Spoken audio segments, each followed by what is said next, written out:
আসসালামু আলাইকুম। বাংলাদেশ বেতার রংপুর স্থানীয় খবরে স্বাগত জানাচ্ছি শাহিদা মিল্কি। আগামী ফেব্রুয়ারির প্রথমার্ধে অনুষ্ঠেয় ত্রয়োদশ জাতীয় সংসদ নির্বাচনে নিচ্ছিদ্র নিরাপত্তা বজায় রেখে এবং নির্বাচন যেন শান্তিপূর্ণভাবে অনুষ্ঠিত হয় সে বিষয়ে সব ধরনের প্রস্তুতি নিতে তিন বাহিনীর প্রধানকে প্রয়োজনীয় নির্দেশনা দিয়েছেন প্রধান উপদেষ্টা অধ্যাপক ডক্টর মোহাম্মদ ইউনূস। রাষ্ট্রীয় অতিথি ভবন যমুনায় গতকাল সন্ধ্যায় সেনাবাহিনী প্রধান জেনারেল ওয়াকারুজ্জামান, নৌবাহিনী প্রধান অ্যাডমিরাল মোহাম্মদ নাজমুল হাসান, বিমান বাহিনী প্রধান air chief marshal Hasan Mahmud Khan প্রধান উপদেষ্টার সঙ্গে সাক্ষাৎ করেন।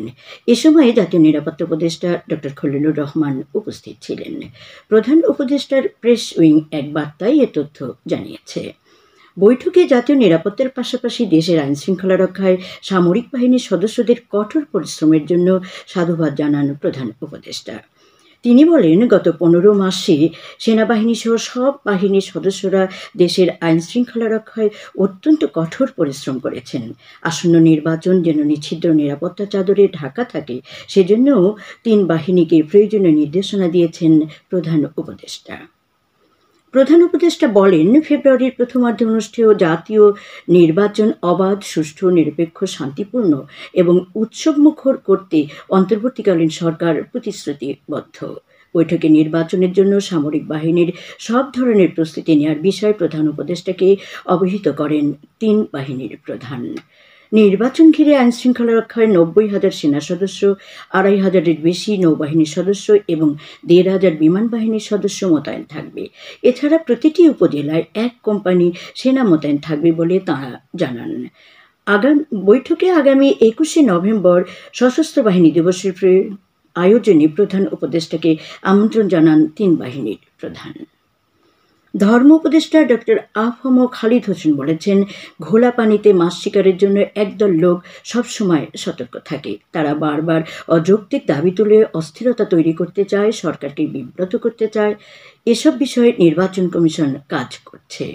লালমনিরহাট জেলা পরিষদ মিলনায়তনে সাম্প্রদায়িক সম্প্রীতি ও সৌহার্দ্যপূর্ণ বাংলাদেশ শীর্ষক আলোচনা সভায় গতকাল তিনি এসব কথা বলেন। ধর্ম উপদেষ্টা বলেন, দেশে ইতোমধ্যে নির্বাচনী আমেজ শুরু হয়েছে। বিভিন্ন রাজনৈতিক দল প্রার্থী বাছাই কার্যক্রম পরিচালনা করছে।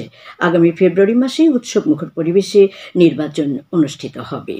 জেলা প্রশাসক এইচ.এম. রাকিব হায়দার সহ জেলা ও পুলিশ প্রশাসনের কর্মকর্তাগণ সহ বিভিন্ন রাজনৈতিক দলের নেতা কর্মীরা সভায় উপস্থিত ছিলেন। কুড়িগ্রামের চিফ জুডিশিয়াল ম্যাজিস্ট্রেট শামসুল আরিফিনের নেতৃত্বে বিচার বিভাগের একটি প্রতিনিধি দল গতকাল ভুরুঙ্গামারী থানা পরিদর্শন করেন। পরিদর্শনকালে দলটি পুলিশের কাজের দক্ষতা বৃদ্ধি এবং বিচার প্রার্থীদের সর্বোচ্চ সেবা নিশ্চিত করতে থানা পুলিশের সকল পর্যায়ের সদস্যদের নির্দেশনা প্রদান করেন। এ সময় চিফ জুডিশিয়াল ম্যাজিস্ট্রেট ধ্বংসযোগ্য আলামত দ্রুত ধ্বংস করার জন্য প্রয়োজনীয় পদক্ষেপ গ্রহণের নির্দেশ প্রদান করেন। এছাড়াও আদালতের বিচার প্রার্থীগণ যেন হয়রানির শিকার না হন সে ব্যাপারেও সতর্ক থাকার পরামর্শ দেন। সাম্য ও সমতায় দেশ গড়বে সমবায় প্রতিপাদ্যকে সামনে রেখে গতকাল লালমনিরহাটে 54তম জাতীয় সমবায় দিবস উদযাপন করা হয়েছে। দিবসটি উপলক্ষে একটি বর্ণাঢ্য শোভাযাত্রা বের করা হয়। পরে জেলা প্রশাসনের সম্মেলন কক্ষে আয়োজিত আলোচনা সভায় শ্রেষ্ঠ সমবায়ী নাসির উদ্দিন এবং শ্রেষ্ঠ সমবায় সমিতির চেতনা ব্যবসায়ী সমবায় সমিতিকে সম্মাননা স্মারক প্রদান করা হয়। জেলা সমবায় কর্মকর্তা মাহবুবুল ইসলামের সভাপতিত্বে অনুষ্ঠানে প্রধান অতিথি ছিলেন লালমনিরহাটের অতিরিক্ত জেলা প্রশাসক জিয়ার সারোয়ার। জয়পুরহাটের পাঁচবিবি উপজেলার সীমান্তে বিভিন্ন বিদেশি পণ্য উদ্ধার করেছে বর্ডার গার্ড বাংলাদেশ বিজেপি। গোপন সংবাদের ভিত্তিতে গতকাল উপজেলার উছনা সীমান্তে অভিযান চালিয়ে এসব পণ্য উদ্ধার করা হয়। তবে এ ঘটনায় কাউকে আটক করা যায়নি। পরে বিজেপি বিদেশি পণ্যগুলো হিলি কাস্টমস কার্যালয়ে জমা দিয়েছে। গাইবান্ধার সাদুল্লাপুর উপজেলার পূর্ব কেশালীডাঙ্গা গ্রামের 8 বছরের শিশুকে ধর্ষণের অভিযোগে পলাতক আসামি আনারুল ইসলামকে গ্রেপ্তার করেছে পুলিশ। গাইবান্ধা পুলিশের এক প্রেস ব্রিফিংয়ে জানানো হয়, তথ্য প্রযুক্তির সহায়তায় চট্টগ্রামের খুলশী থানার কৃষ্ণচূড়া আবাসিক এলাকা সংলগ্ন মধু শাহের আস্তানার দুর্গম পাহাড়ি এলাকা থেকে গতকাল তাকে গ্রেপ্তার করা হয়। গত 18 অক্টোবর বিকেলে নিজ বাড়িতে ধর্ষিতা হয় শিশুটি। পরে তাকে গুরুতর অসুস্থ অবস্থায় রংপুর মেডিকেল কলেজ হাসপাতালে ভর্তি করা হয়। এ ব্যাপারে সাদুল্লাপুর থানায় মামলা দায়ের করা হয়েছে। খেলার খবর ফুটবল। কুড়িগ্রামের রৌমারী উপজেলার সিজে জামান সরকারি উচ্চ বিদ্যালয় মাঠে অনুষ্ঠানরত হৈমন্তী কাপ ফুটবল টুর্নামেন্টের ফাইনাল খেলা আজ বিকেলে অনুষ্ঠিত হবে। শোলমারী ইউনিয়ন ফুটবল দল ও রৌমারী সরকারি কলেজ ফুটবল দল এতে পরস্পরের মোকাবেলা করবে। সবশেষে আবহাওয়া।